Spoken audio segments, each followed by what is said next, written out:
Hey everybody. I just want to talk about NIO and why I believe that expansion to the United States is still very much viable.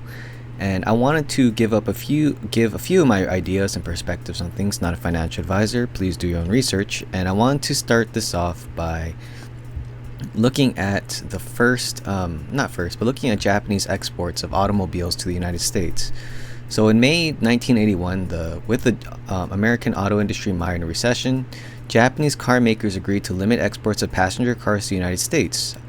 So this only allowed them 1.68 million.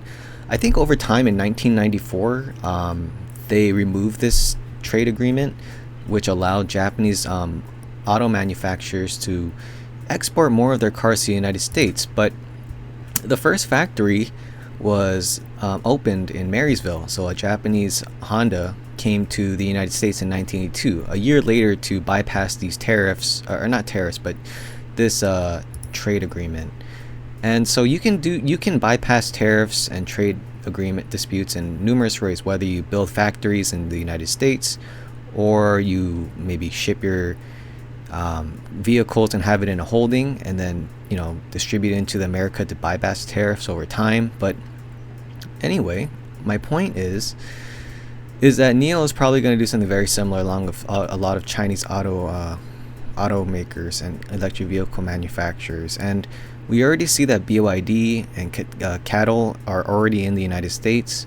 And we already see that BYD is already manufacturing. There's a lot of partnerships with American companies or German companies or European companies in order to expand into the United States, like Polestar as well.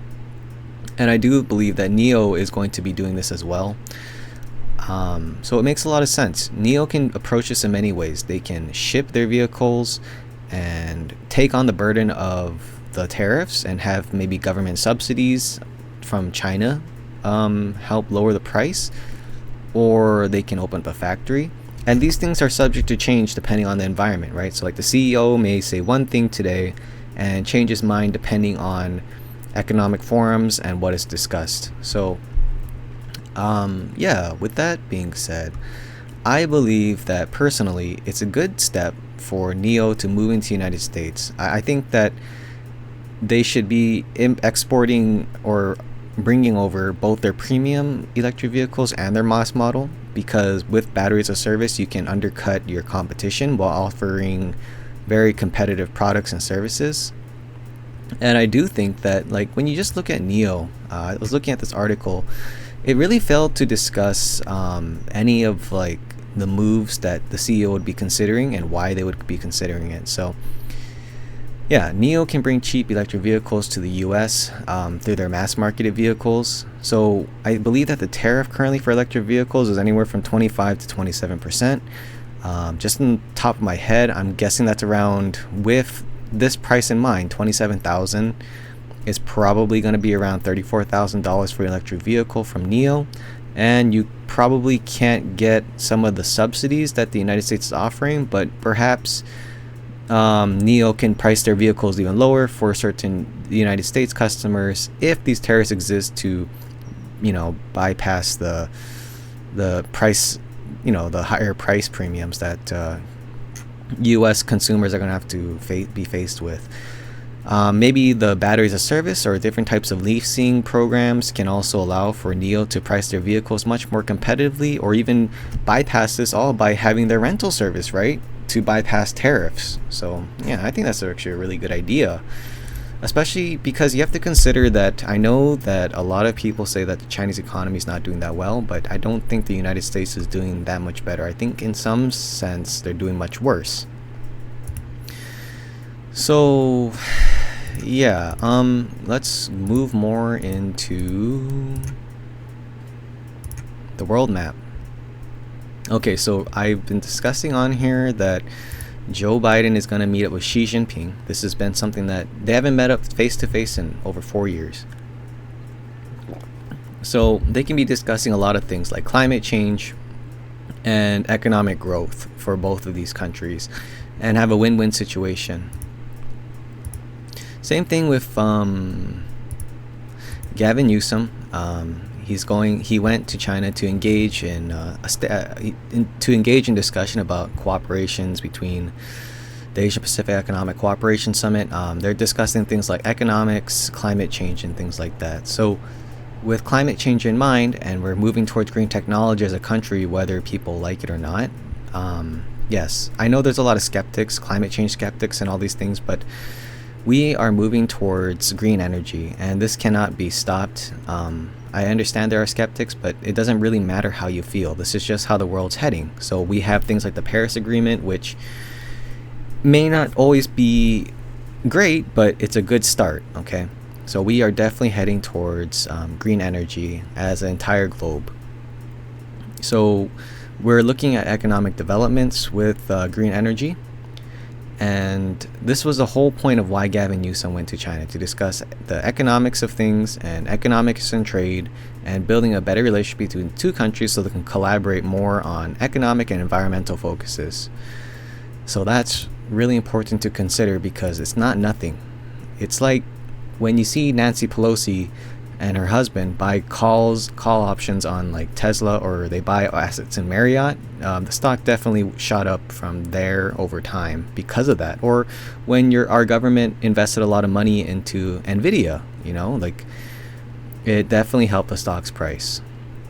So yeah, tariff prices on Chinese electric vehicles are 25%, which was made during the Donald Trump's administration.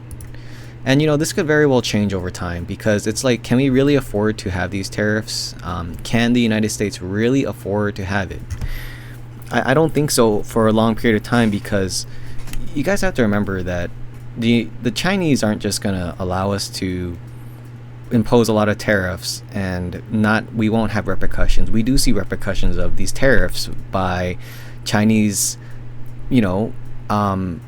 focusing on exporting goods to the United States that can compete with our own imports and exports.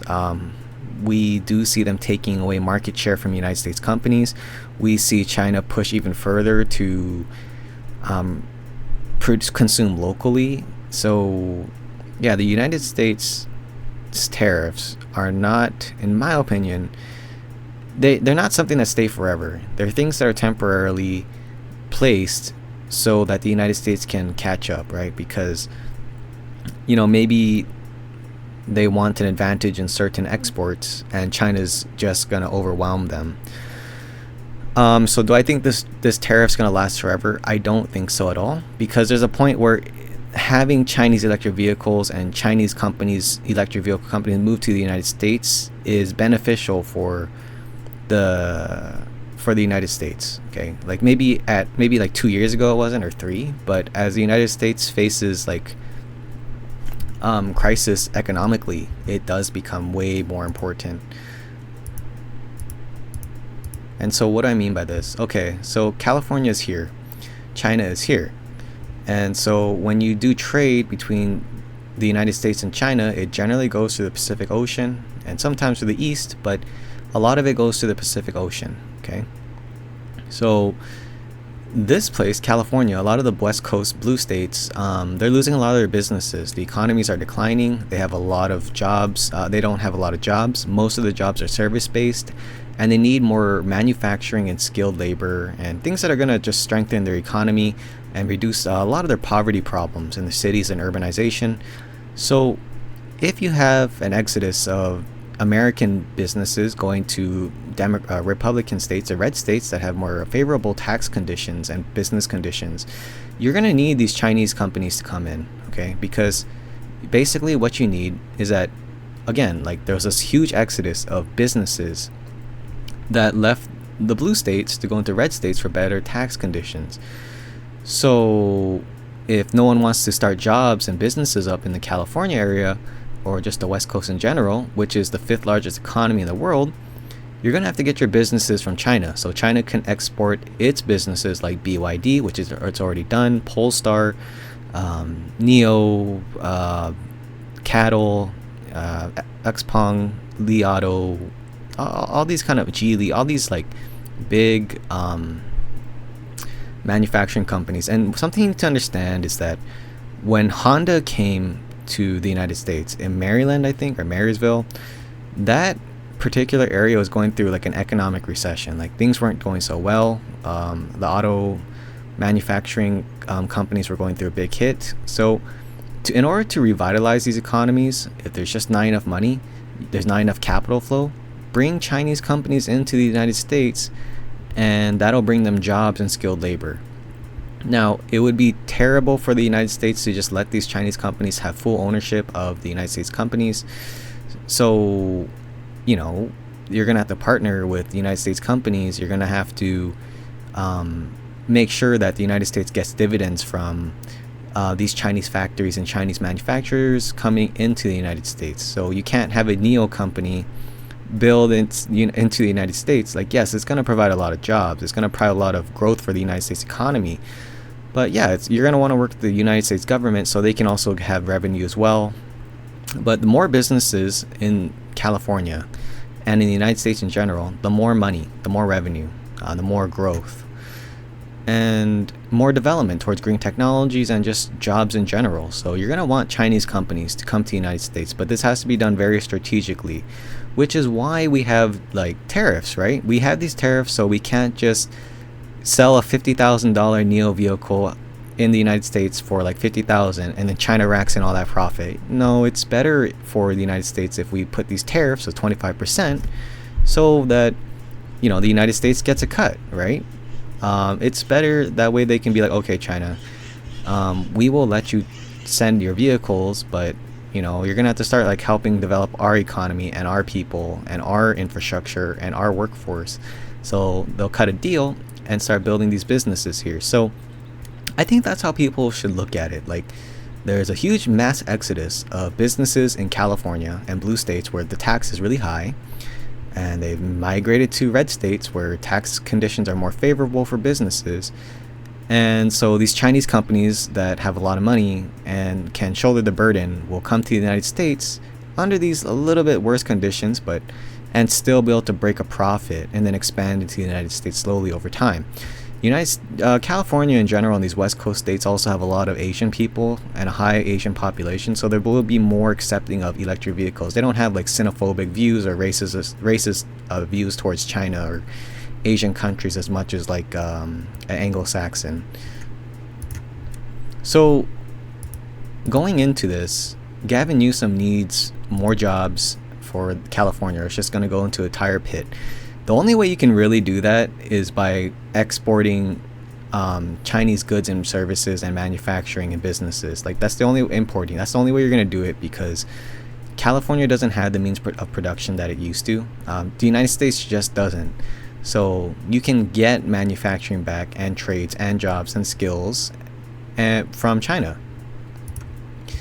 So why is the APEC really important? The Asian Pacific Economic Cooperation is very important because they're going to discuss things like regional economic issues, including sustainability, digitalization, women's economic power, trade facilitation, energy security, food security, and health. This is one of the most important ones right here. So, trade facilitation. When you have global leaders like Xi Jinping or Joe Biden all meeting up in San Francisco to discuss about trade policies, laws, and goals, you have people discussing things face to face, which is the most important thing. Like, APEC members account for 40% of all global population and nearly 50% of global trade, and more of 60% of U.S. good exports. Okay, 60%. So you need these countries to get along, or the United States is going to fail. Like, this is a globalized economy. I know there's a lot of news medias that say, oh, we should just cut ties with China. That's impossible. If you want to reduce your inflation, you need to have China. Like, there's just no way you're going to do it without China. There's no Walmart, there's no Target.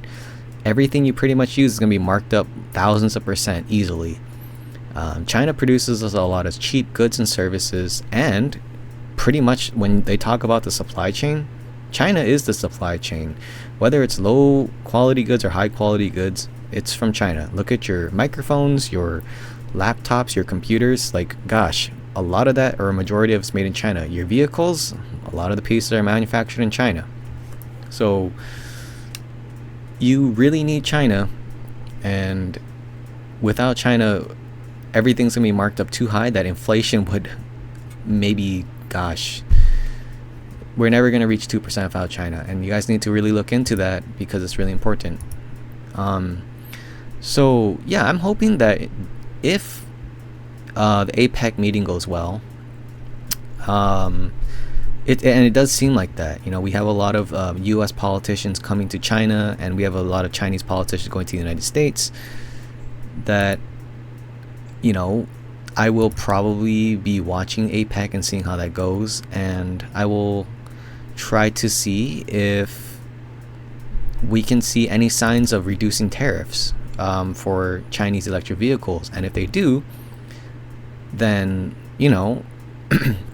that'll definitely benefit NIO's expansion, because William Liebman said he wants to expand to the United States. He's not going to just do that and take the most unfavorable conditions. He has to work with what's given in the macro environment.